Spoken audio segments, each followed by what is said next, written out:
السلام عليكم. بس كارثة والله كارثة. شنو دراجة تاكسي دراجة؟ بنية طالعة تسوي إعلان دراجة تاكسي، يعني تجيك بالدراجة. إذا بنية تجيها بالدراجة، تطلع من بيتهم تركب وراها تاخذها، وإذا ولد يجيك ولد وتركب وراه وياخذك للمكان. انتم جاي تعقلون الموضوع؟ يعني معقول احنا وين وصلنا؟ بيا استهتار. لا وين بالجنوب؟ لا وين بالناصرية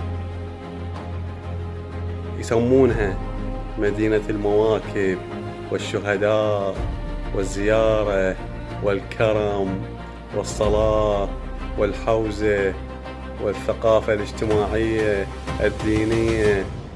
هذا عددهن ما يخلصن.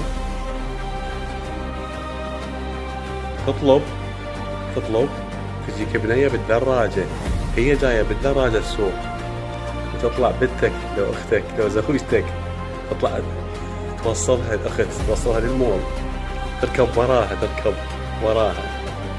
لو يجي واحد وابنك يطلع ويركب وراه، انتم صدق تحجون؟ والله انا اول مرة يعني استصوره مقطع، يعني مقطع تمثيلي، مسلسل، فدشي لقطة تركية، او هم يريدون يقلدون على فدشي. انتم صدق تحجون؟ كنتم وين راح تودونا؟ يعني هذا الانتقام الرباني ما كافي؟ ترى كل اللي جاي يصير انتقام رباني، لان خرجتوها.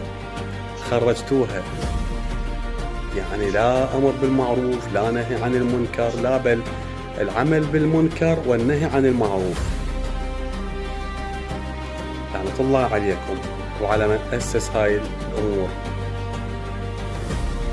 أني وكل من يعرفني وكل من يشابهني، وإحنا بالآلاف بل بالملايين رافضين لهاي الحالة، وما نقبل بيها أبدا، ما نقبل بيها.